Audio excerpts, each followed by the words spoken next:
아이는 저녁밥을 먹을 때마다 엄마는 오늘 어땠어? 재미난 일이 있었어? 하고 물었다. 이러다 말고 집으로 뛰어와 거짓말 조금 보태서 10분 만에 저녁상을 차린 나는 재미는커녕 정신이 없을 때가 많았다. 그때마다 궁여지 책으로 책에서 읽은 재미난 이야기를 들려주었다. 어떤 책이든 뭔가 인상 깊은 대목, 웃음이 나는 에피소드란 꼭 있기 마련이니까. 안녕하세요. 도서관 사는 남자입니다. 지난 영상에서는 괜찮아지는 심리학이라는 책을 통해 기분이 엉망인 날의 대처법을 살펴보았는데요. 이번 영상에서는 9살 독서 수업이라는 책을 살펴볼까 합니다. 이 책은 부제에 적혀 있는 것처럼 부모가 알아야 할 초등 저학년 독서의 모든 것이 담겨 있는 책입니다. 저자는 어린이책 평론가로 현직 교사들 사이에서 책으로 아이와 소통하는 법을 가장 잘 아는 어린이책 전문가로 소문나 있다고 합니다. 이 책은 아이들에게 책 읽기를 어떻게 가르쳐야 하는지, 어떤 책들을 읽히면 좋은지 등 아이에게 책 읽기를 가르칠 때 마주하게 되는 다양한 궁금증에 대한 해법이 담겨있는 책입니다. 이번 영상에서는 어떻게 하면 아이를 책 읽는 아이로 키울 수 있는지, 책 읽는 환경은 어떻게 만들어야 하는지, 아이에게 책을 언제까지 읽어줘야 하는지에 대한 내용들을 하나씩 살펴보도록 하겠습니다.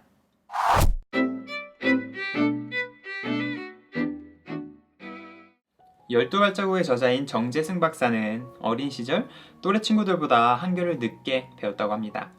친구들이 모두 유치원에 갈 때 정재승 박사의 부모님은 너는 몸이 약하니 태권도장에 가는 게 낫겠다며 운동을 시켰다고 합니다. 심지어 다른 친구들이 한글을 배울 때도 정재승 박사의 부모는 애들은 노는 게 공부니 나가서 뛰어놀아라 고만 했다고 합니다. 하지만 흥미로웠던 사실은 자식에게는 한글도 가르쳐주지 않던 부모가 책을 꾸준히 즐기며 읽고 있었다는 점이었습니다. 정재승 박사는 어린 시절 책 읽기를 즐기는 부모를 보면서 이런 생각을 했다고 합니다. 책은 굉장히 재미있고 즐거움으로 가득 차 있는 게 분명하다. 그렇지 않다면 아이들에게 숨기면서 어른들만 즐길 리가 없다. 그래서 부모님이 불을 끄고 자라고 하면 자는 척을 하다가 읽지도 못하는 책을 펼쳐서 혼자 읽는 흉내를 내곤 했다고 합니다. 인간은 하지 못하게 금지하는 행동을 더 하고 싶어지는 욕망을 가지고 있다고 합니다. 게임을 하지 못하게 하면 몰래 숨어서라도 하게 되고, 술을 마시지 못하게 하면 오히려 안 보는 곳에서 더 마시곤 합니다. 책에서는 이런 이야기를 합니다.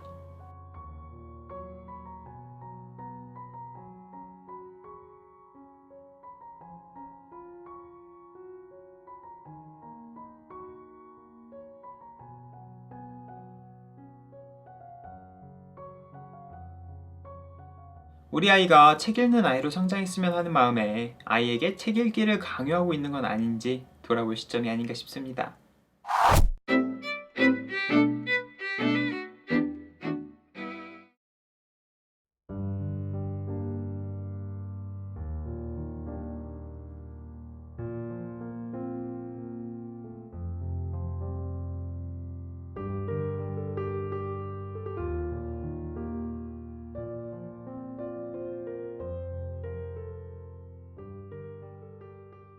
집안을 둘러보면 그 사람이 평소에 책을 읽는 사람인지 아니면 책을 전혀 읽지 않는 사람인지 쉽게 알 수 있습니다. 평소 책을 꾸준히 읽는 분들은 집안 곳곳에 책을 배치해둡니다.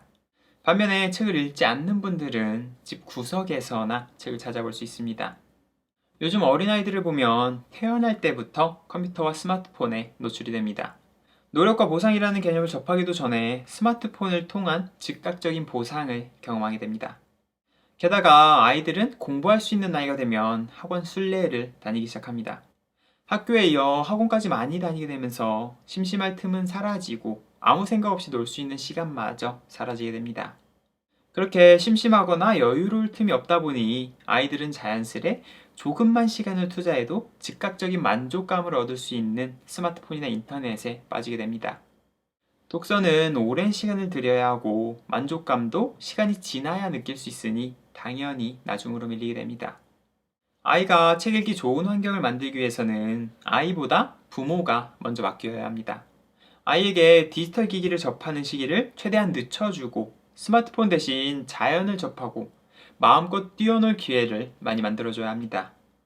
아이들은 부모를 따라하는 성향이 강하기 때문에 부모가 아이 앞에서 스마트폰만 만지고 있다면 당연히 아이도 앞으로 스마트폰만 만지고 있게 될 가능성이 높습니다.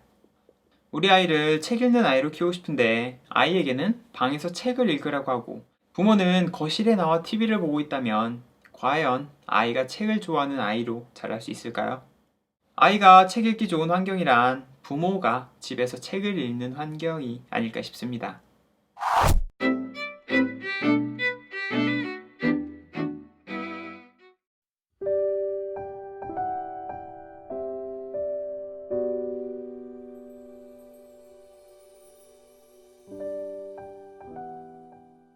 9살 독서 수업에 따르면 부모와 아이가 책으로 연결되는 가장 쉬운 방법은 일정한 시간을 정하고 책을 읽어주는 것이라고 합니다.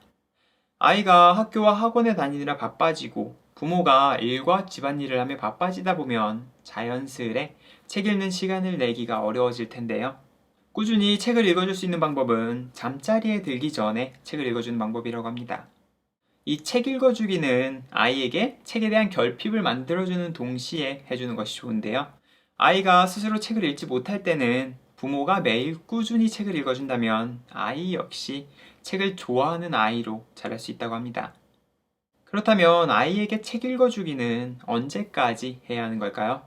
책에서는 이렇게 이야기합니다. 내가 아는 가장 올바른 답은 아이가 원할 때까지 읽어주면 된다. 이다. 책을 읽어줘야 하는 나이가 정해져 있는 것이 아니라 아이마다 다르기 때문에 아이가 원할 때까지 읽어주는 것이 가장 좋다고 이야기합니다. 저자는 실제로 고등학생 자녀에게 책을 읽어주다가 서로 마음을 털어놓고 사이가 좋아진 경험담을 종종 듣는다고 합니다.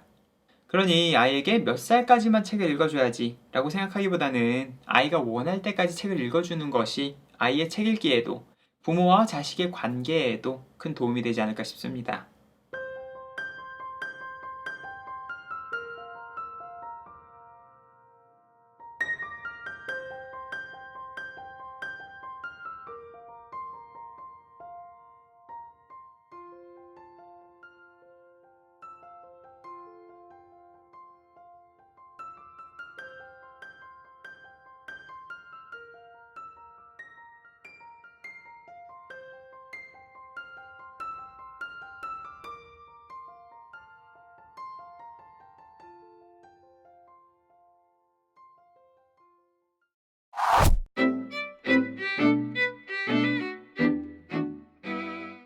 저는 책나눔위원회 추천 도서를 살펴보다가 이 책을 발견하게 되었는데요.